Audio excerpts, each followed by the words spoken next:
Olá, boa tarde. Hoje é dia 17 de agosto de 2020. Nós estamos aqui com o nosso projeto. A professora quer saber. Mais um dia de projeto, mais um dia de entrevista.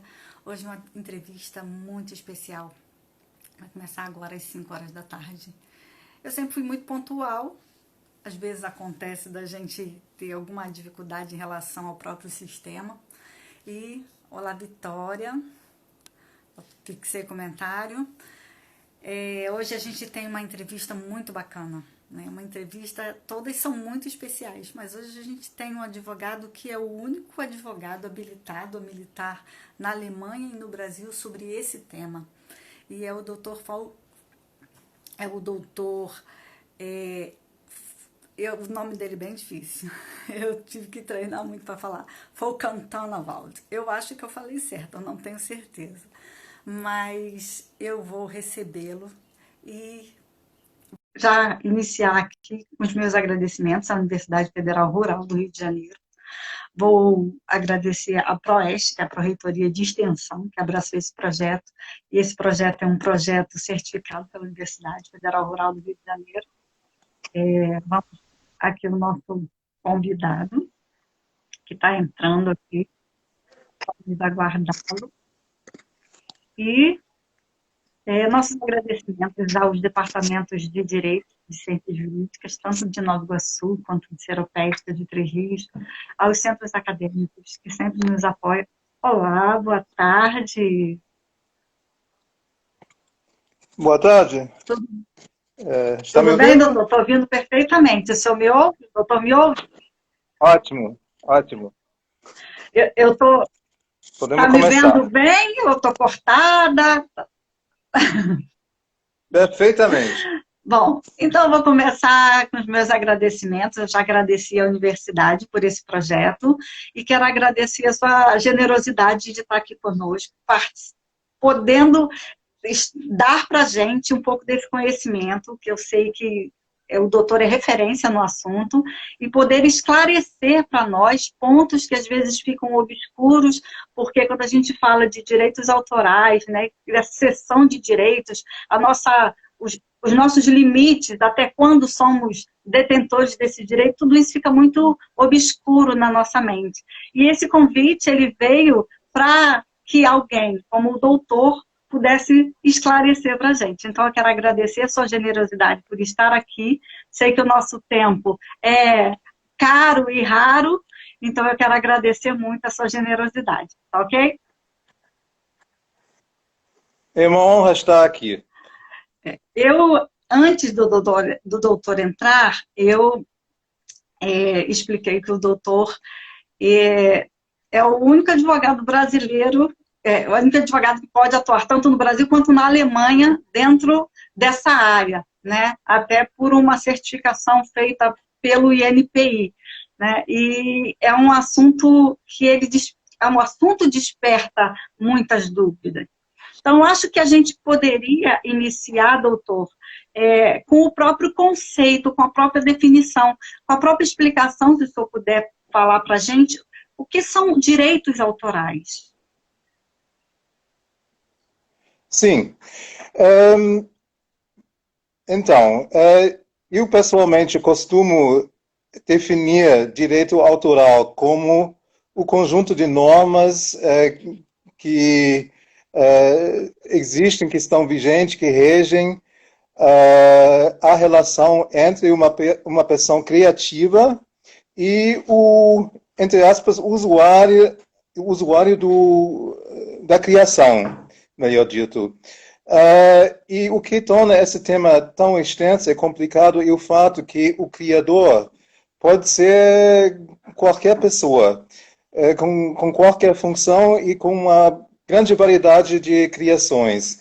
Pode ser um compositor, pode ser um autor de livro, pode ser um jornalista que escreve um artigo num jornal ou que faz um podcast, mas pode também ser um compositor, pode ser um fotógrafo, pode ser um arquiteto, pode ser um tradutor, e cada uma dessas pessoas criativas tem uma situação distinta dentro dessa relação com o usuário que também pode ter diversas características. Então, nós estamos defrontados por uma gama, uma grande variedade de situações distintas, embora todos se encaixem dentro do ombrelão, digamos assim, direito autoral. E, basicamente, o que o direito autoral busca é proteger a pessoa criativa, garantir que essa pessoa criativa seja remunerada ou pelo menos reconhecida pela sua criação. Mas também tem o lado inverso. Tem situações do direito autoral em que uma pessoa busca que seja claro que ele não é o autor de uma determinada obra. E isso está ganhando, infelizmente, muita relevância hoje em dia com o advento dos tais de fake news. Estão em curso coisas, uma simples afirmação, o Forecast, ele disse que o fulano de tal é um idiota. Obviamente está no meu interesse de deixar claro ao público que eu jamais falei isso, por diversos motivos. Então, eu posso me valer dos mecanismos do direito autoral para fazer com que a pessoa quem realmente é o autor desses boatos, desses fake news, para de disseminá-la e até se retrate em público. Tudo isso é direito autoral. Muito interessante, né? Que a gente está falando de um direito autoral positivo e, de certa forma, um direito autoral negativo, né? Eu provo que fui eu quem criou aquela determinada obra, ou então provo que não fui eu quem dei origem, né? Que dei causa. Muito interessante. E a gente, no Brasil, o direito autoral, ele é legislado, não é, doutor? Nós temos leis de proteção para os direitos autorais. Ele é legislado, mas no direito autoral, como em quase qualquer relação entre seres humanos, o direito formal, entre aspas, só entra em cena quando uma das partes dessa relação se quer valer da proteção estatal. Então, no momento em que eu entro na justiça para conseguir uma indenização ou uma ordem judicial de busca e apreensão de cópias da minha obra não autorizadas, etc., aí o juiz se orienta nas normas da lei. Mas, normalmente, e no caso ideal, a lei nem é considerada, porque as partes já se entendem entre si, mutuamente, e cumprem entre si o combinado.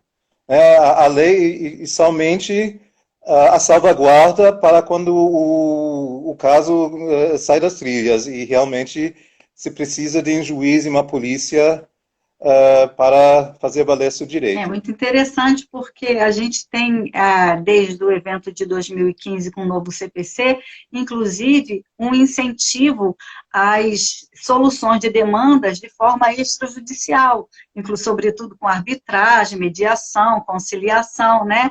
E a gente pode trabalhar também dentro dessa área com essas soluções de conflitos. No Brasil, nós temos agências que regulam, autarquias que regulam o direito autoral, doutor. Quais são no Brasil? E vou repartir a minha pergunta. Nós temos no Brasil órgãos que tomam conta desses direitos e, de alguma forma, regulam e fazem essa gestão, têm esse olhar sobre esses direitos, e se há uma interferência mais efetiva, ou é só uma capacidade de registro? A minha pergunta, não sei se foi clara. Existe o órgão e ele é só efetivamente para registro, ou ele regula efetivamente, tomando conta se há algum prejuízo para as partes? Tá, eu vou me permitir responder essa pergunta de uma forma um pouco mais abrangente. Porque durante a minha carreira eu aprendi que o direito, especificamente o direito autoral, é uma coisa muito cultural. Eu, pessoalmente, o meu primeiro contato com direito autoral era quando eu me formei na faculdade de Direito, porque aí me dei de presente uma viagem para Marrocos. E quem já esteve num país árabe conhece essas pessoas que ganham a vida contando histórias. Pelo menos naquela época, isso já faz 30 anos. Muitas pessoas em Marrocos não eram alfabetizadas e elas adoravam sentar lá na rua e assistir às falas de uma pessoa contando Aham. causas. E não entendi nenhuma palavra, mas essas pessoas escutaram com uma atenção e como as pessoas num teatro infantil, né, fazendo movimentos corporais junto com os protagonistas da conta, etc. E no final não somente aplaudiram ao contador, como voluntariamente deixaram dinheiro para ele. Então, era uma questão cultural, uma questão de honra das pessoas que gozaram dessa causa de dar uma retribuição, assim, em espécie. Aí voltei para a Europa e lá naquela época era muito comum ver artistas de rua. E me lembro de um artista que fazia vários truques de mágica e era muito bom também. E fiquei lá aglomerando-se várias pessoas e eu acho que ele fez uma performance de pelo menos meia hora também. E depois ele teve um truque que ele dizia: eu vou fazer todo mundo desaparecer. Né? E muito simples. E todo mundo olhou: como que ele vai fazer isso? E era muito simples. Ele começou a passar o chapéu pedindo dinheiro. E, de fato, todo mundo desapareceu. Então, o que se aprendeu era que a cultura lá naquela época era justamente de que se uma pessoa é tão burra e oferece uma coisa de graça, a gente usufrui e aí quando ele pede alguma coisa, a gente finge como nada havia Entendi. acontecido. Voltando para o Brasil. O Brasil, culturalmente, de certa forma, reconhece que é justo remunerar uma pessoa que fez alguma coisa criativa. Na prática, isso é um pouco mais Uhum. complicado. O Brasil tem uma grande influência das jesuítas. E a primeira coisa que os jesuítas fizeram aqui no Brasil era instalar um sistema de registro. E só era registrado quem era batizado. Os jesuítas só consideraram pessoas batizadas e registradas como pessoas. E uma reflexão disso até hoje, uma pessoa que não tem certidão de nascimento registrada em cartório não pode se matricular numa Uhum. escola. Mas, enfim, tem outras coisas que ainda tem uma sombra disso, que nós vemos, por exemplo, na propriedade industrial. Na doutrina brasileira e na lei brasileira, a propriedade a uma invenção ou a uma marca nasce com o registro.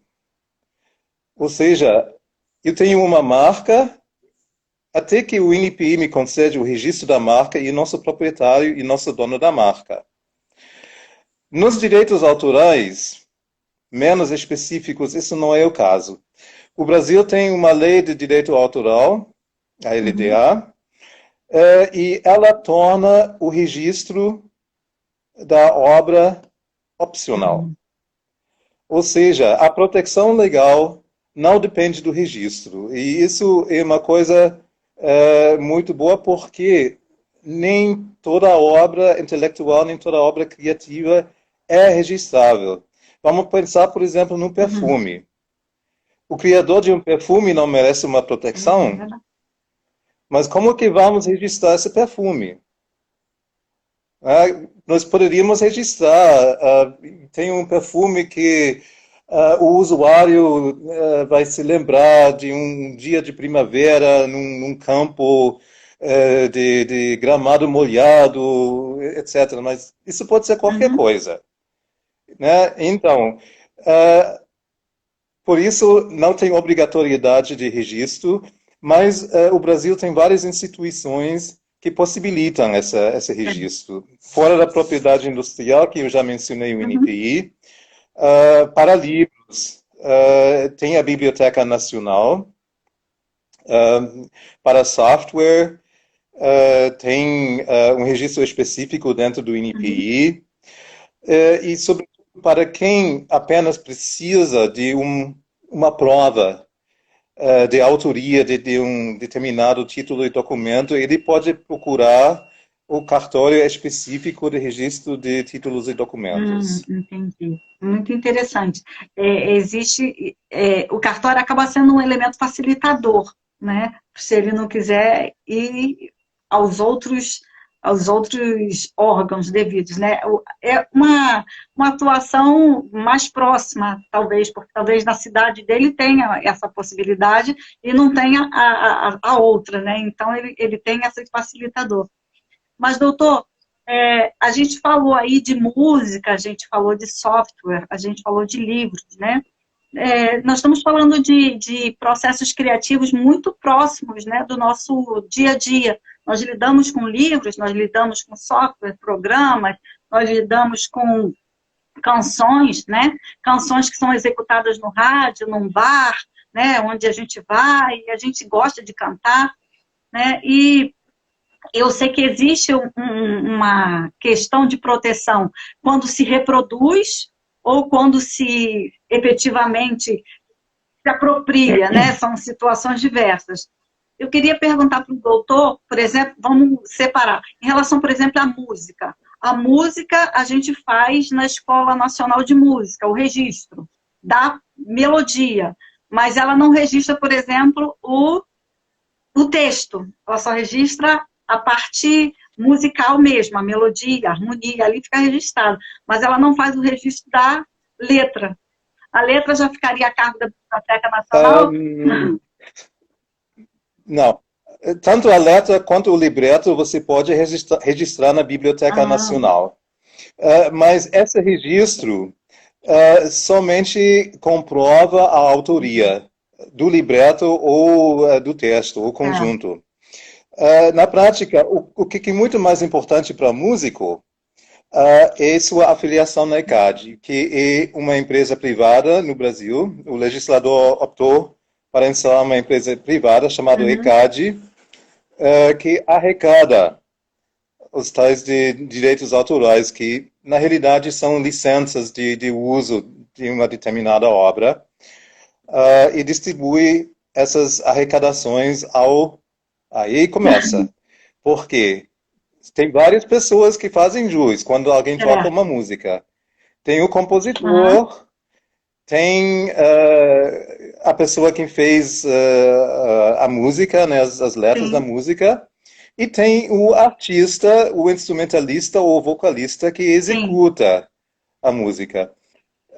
Nós distinguimos entre os direitos originários, que são do compositor e do poeta, quem fez as letras, e os tais de direitos conexos da pessoa que executa. É uma palavra horrível, mas se fala realmente em executar uma música. Se o artista estiver ruim, realmente é uma execução de uma peça bonita, mas o artista, no caso, faz jus aos tais de direitos conexos. E o ICAD centraliza toda essa arrecadação para si. O ICAD tem vários membros que são as sociedades de arrecadação mais específicos. Tem uma para músicos, que tem uma para pessoas, poetas, tem uma para instrumentalistas, e aí vai. E todos eles são membros da ICAD, são representados no conselho da ICAD. Então tem um mecanismo bastante complexo. Mas é importante para qualquer músico que ele seja registrado nessa entidade. O problema com isso é que o ICAD só tem poderes de arrecadar músicas executadas no Brasil. E, portanto, eu acredito que quase exclusivamente tem associados que são músicos brasileiros. Ou seja, é muito difícil para um músico brasileiro impedir a execução da sua música a difusão de uma gravação da sua música nos Estados Unidos, na Europa, no Japão, ou até hoje em dia, que é muito mais corriqueiro e importante pela internet, onde nem sempre se sabe onde a pessoa fica, está sediada, que está fazendo a gravação e difundindo-a. Então, a minha visão é que esse conceito nacional do direito autoral está a acabar. O direito autoral já se mudou várias vezes. Desde os princípios da tal da Convenção de Berna, a preocupação era se o direito autoral internacional ia acabar com a indústria de impressão de livros, que viveram de uma grande parte da reprodução de traduções de obras literárias de outro país. Isso se evoluiu, sobretudo nos anos 50, quando se começou a pensar sobre a radiodifusão de obras. Mas hoje, com a internet, nós chegamos a um ponto que tudo isso não está mais adequado. Sobretudo quando se pensa que ninguém sabe onde está a pessoa que está usufruindo da minha obra, da minha criação. Mas, por outro lado, sabemos que a indústria é muito resiliente e se adapta muito mais, por exemplo, como o próprio legislador de cada país. É muito difícil a gente ver na nossa vida ainda mais uma revisão da Convenção de Berna sobre o direito autoral. Mas a indústria fonográfica, por exemplo, quando surgiram os primeiros programas de compartilhamento de obras protegidas por direito autoral, a primeira reação deles era chamar todos esses usuários de programas como o Napster. E não sei se alguém aqui na nossa audiência se lembra do Napster, mas todos os usuários foram chamados de piratas. Ou seja, foram vilipendiados, igualados a criminosos, etc., etc., na tentativa de a indústria musical tentar dissuadir o compartilhamento de uma gravação protegida por direito autoral. Isso não deu certo, então a indústria reagiu fazendo ofertas a preços razoáveis, entre aspas, não somente de músicas, como também filmes. Temos hoje o Netflix, o próprio Instagram, uma série de outras. As minhas filhas adolescentes sabem disso muito mais do que eu, que já sou de idade mais avançada, um dinossauro. E também no âmbito dos softwares. Hoje tem um conceito da software como service, software como prestação de serviço, que não é mais gravado no HD do computador,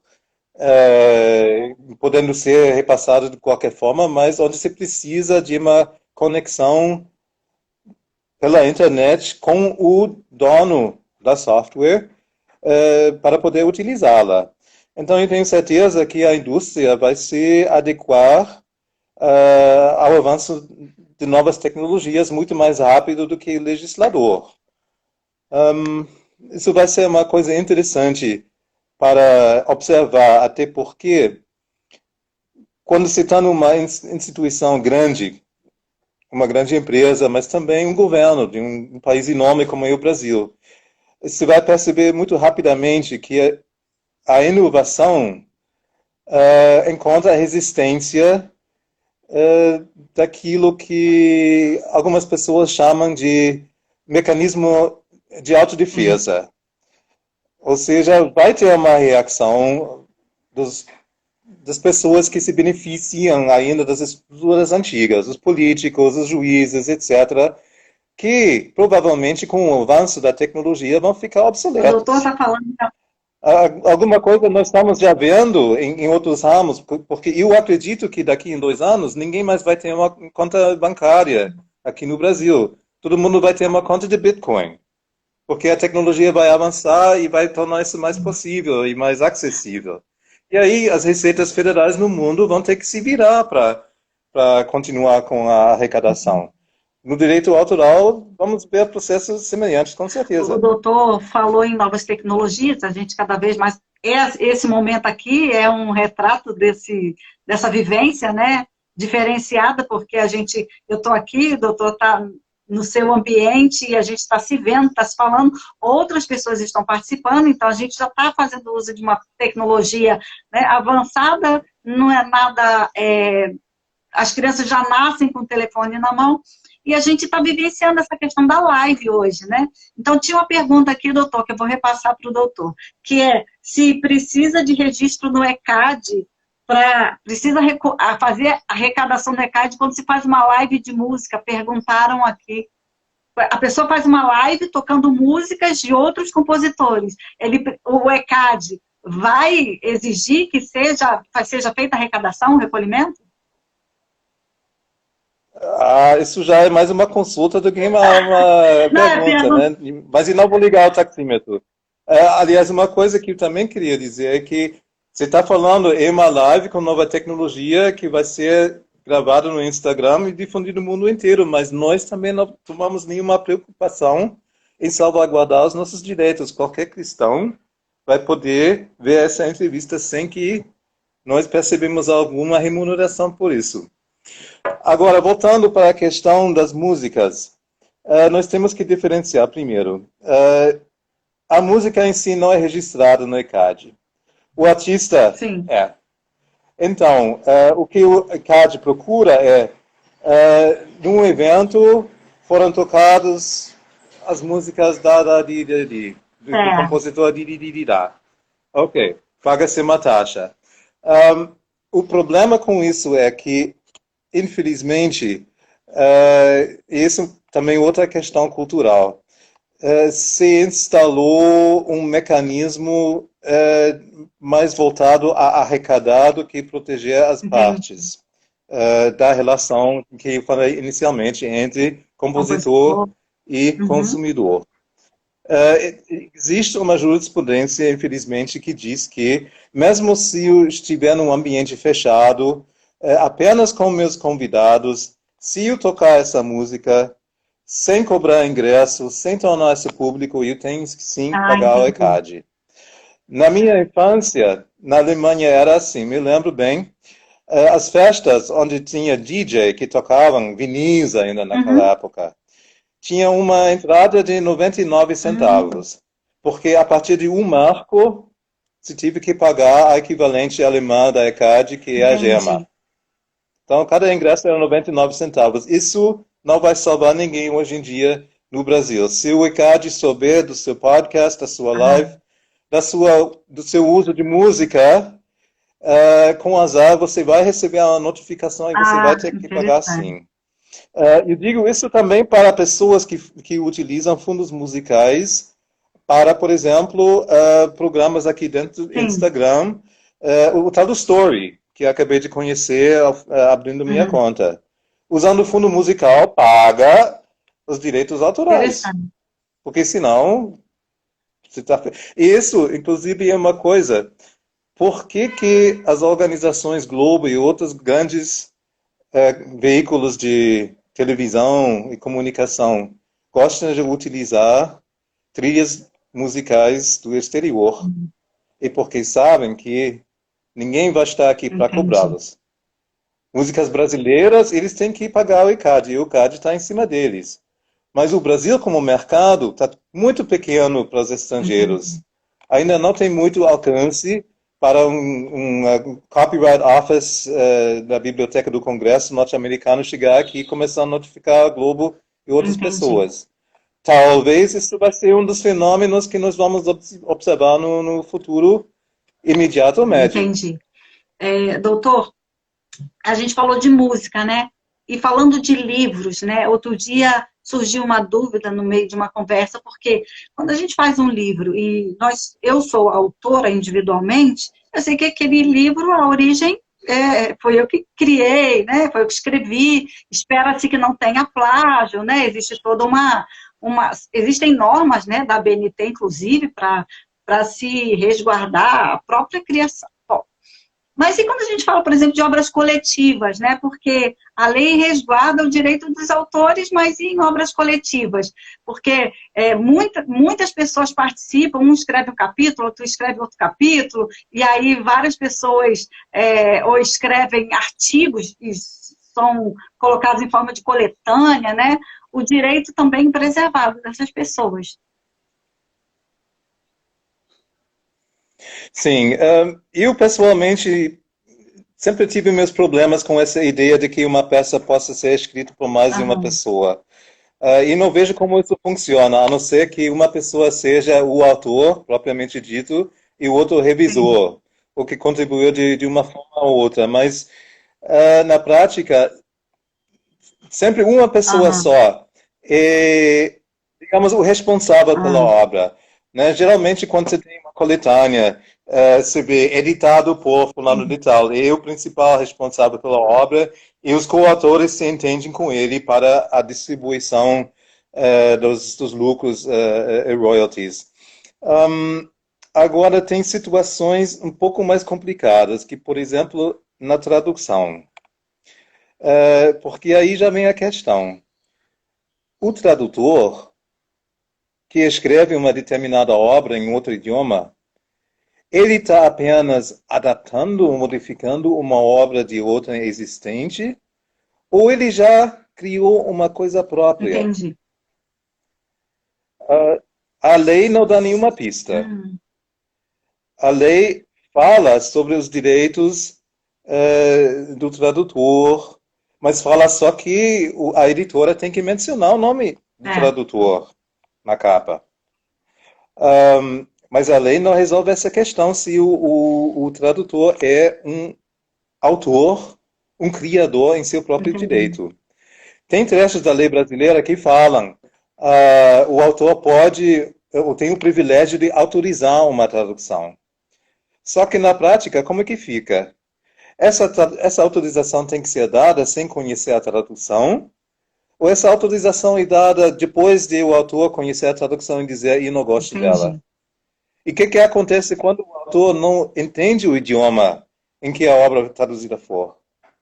Muitas coisas a lei não sabe, então, mais uma questão mais cultural e de entendimento entre o tradutor e o próprio autor, o tradutor e sua editora, que por sua vez tem que se entender com a editora do autor. É muito interessante porque nesse processo de adequação a um novo idioma, às vezes a gente, para dar o sentido que eu compreendo naquela língua, eu escrevo de uma outra forma, e aí já é um processo criativo, né?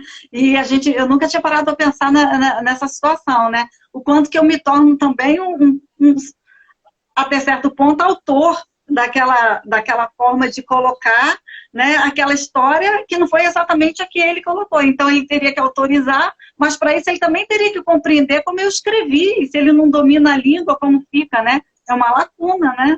Muito interessante. Sem dúvida nenhuma. E muitas vezes o autor tem um interesse em se desassociar de uma tradução mal feita.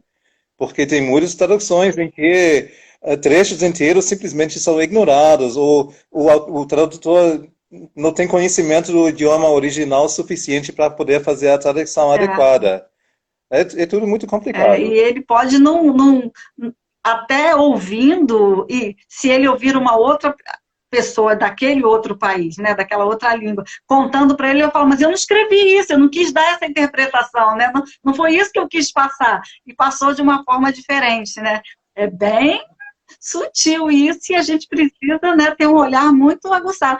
Agora, advogar, doutor, nessa área, é preciso também ter um escopo cultural muito grande, porque é preciso ter um olhar para além da lei.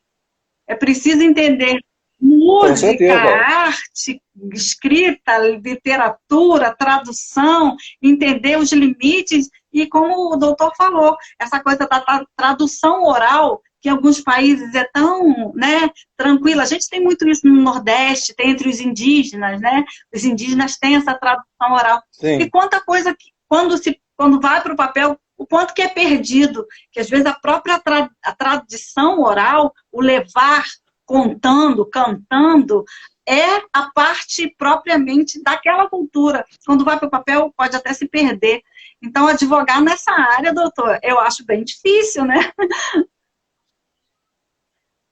Mas também muito gratificante e interessante, porque você chega a conhecer uma grande gama de pessoas. Não, não, é uma atuação diferente do tal do ambulance chaser, que só defende pessoas acidentadas, por exemplo.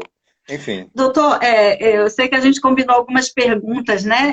Mas me colocaram aqui com relação à própria função do advogado. Quando um advogado copia a peça de outro, ele está ferindo o direito autoral do outro advogado, porque a gente tem muito isso no Brasil, né? Copia a peça do outro advogado, copia mesmo, literalmente.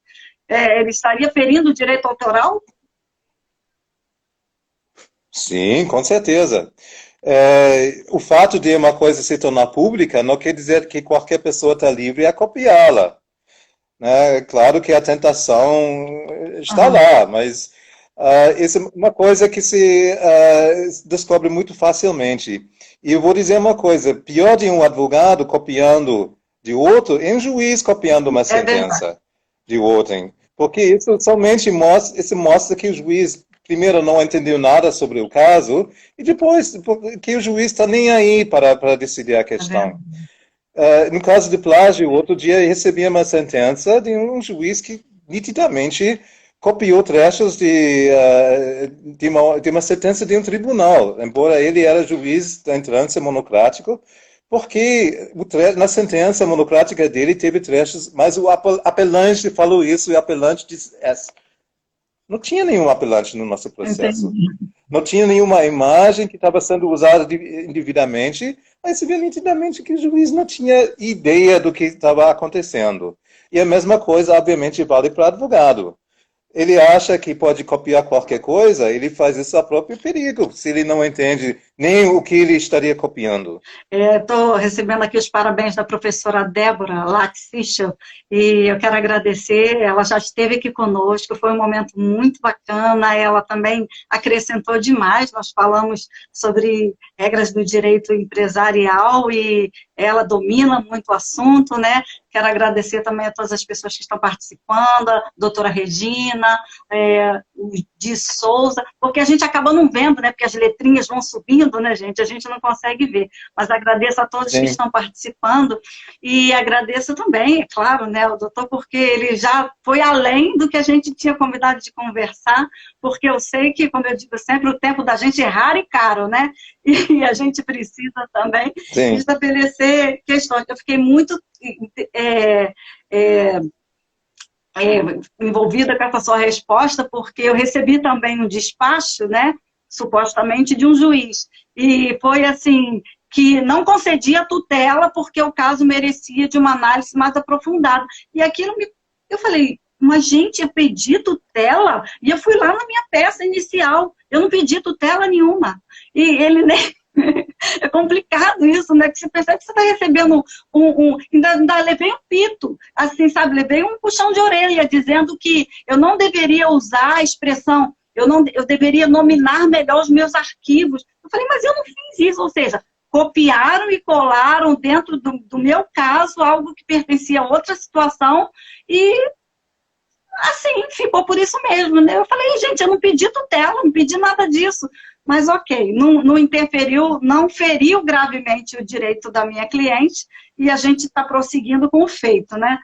Mas essa questão de termos de legislação e ser algo cultural é algo que me chamou muita atenção, doutor. E essa própria questão de termos tantas situações culturais que são passadas, assim, nós já tivemos momentos no Brasil de coisas corriqueiras do dia a dia serem registradas e passarem a ser de domínio de uma pessoa porque registrou, mas na realidade ela pertence a todos. Situações assim que a gente precisa ir se encaixando, né? A vida nossa de advogado, que é uma escrita constante, a gente está sempre tendo que produzir algo, uma peça, uma resposta, se manifestar, e o cuidado que a gente deve ter para a gente ser criativo e não ser, assim, abusivo nas nossas escritas, nos nossos processos ditos criativos, né? Porque às vezes a gente está querendo ser criativo, então se a gente quer citar alguém, eu falo isso para meus alunos, que eu oriento, né? Quando eu faço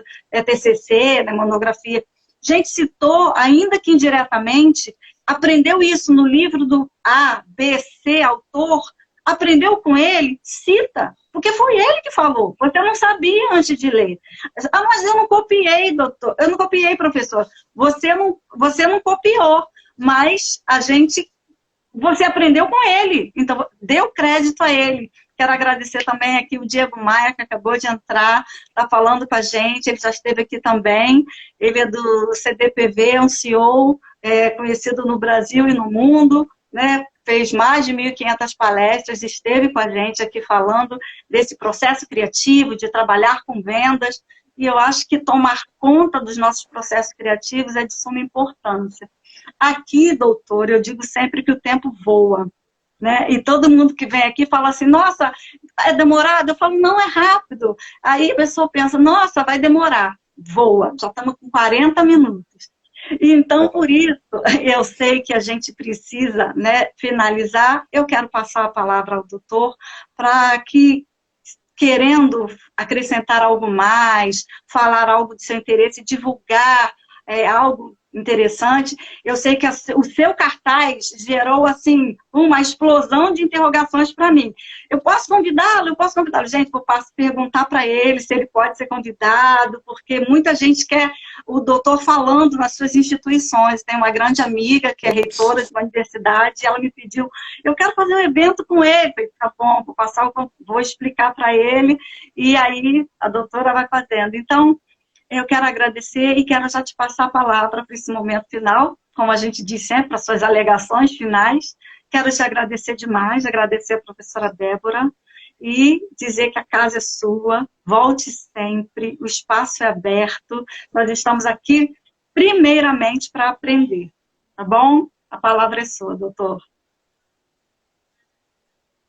Bom, eu só tenho que agradecer imensamente pela oportunidade de poder falar aqui para um público tão expansivo. Foi uma honra tremenda, sobretudo havendo olhado quem a senhora já havia entrevistado, em que companhia ilustre eu ando aqui.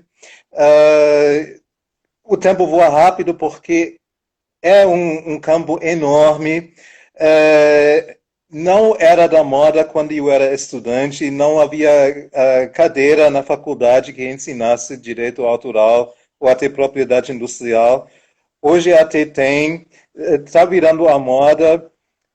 Aos possíveis estudantes de direito que estão aqui, meu conselho seria, caso se interessem para esse campo, procurem ganhar qualquer experiência mínima que seja no exterior, para poder ter uma visão um pouco mais abrangente. Aliás, isso é um conselho que daria de qualquer forma, porque o advento da internet e novas tecnologias vai demandar de nós outras formas de atuação e profissionalismo internacional.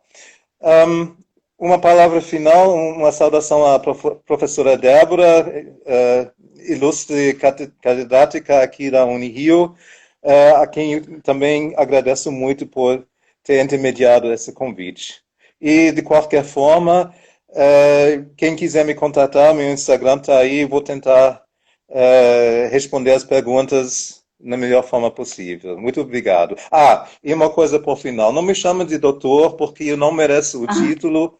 Nunca me dei o trabalho de sentar numa faculdade e fazer uma pós e defender uma monografia. Tá. Mas eu sei que no Brasil todos os advogados são doutores, mesmo não sendo. Tudo bem. Eu quero dizer que essa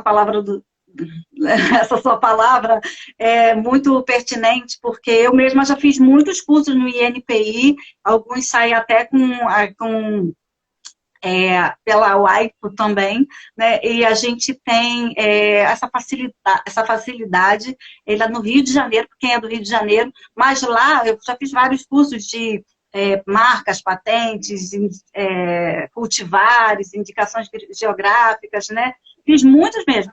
E sempre conheço pessoas do Brasil inteiro, porque vem muita gente fazer o curso ali, porque o curso é de excelência, né? Tem inclusive mestrado, doutorado lá, o curso tem muita gente boa. Então, são cursos gratuitos, em sua maioria, alguns até são pagos, mas a maioria são gratuitos, e é um curso que a gente aprende muito, né? Então, para quem se interessa, né, é excelente. Nós aqui, particularmente, a professora Débora, eu sou mediadora dela no sistema CEDES para administração de empresas, e lá nós temos essa matéria dentro da legislação comercial, que eles aprendem isso, que os administradores, eles têm esse olhar também. Então, é muito interessante. Eu só tenho a agradecer, e eu quero perguntar se a gente pode salvar a live e se ela pode ir para o YouTube. Sim ou não, não faz diferença, eu vou ser grata do mesmo jeito, mas eu sempre pergunto ao final da live. Aí fica a critério seu. Não, pode sim, eu vejo isso como um exercício de utilidade pública e também não pretendo forçar a barra para tentar ganhar fama ou taxa de uso, taxa de licença. Tá, ok. Mas eu também estou disponível porque essa questão de propriedade industrial também é uma que poderíamos conversar horas. Olha, a gente pode até marcar um segundo momento e a gente falar sobre propriedade industrial. A parte 2 da nossa live, né? Então fica combinado. Eu vou só desativar os comentários para fazer uma foto, para a gente guardar aqui o momento. Isso. E aí, vou encerrar aqui. Gratidão. Muito obrigada. Eu quem agradeço.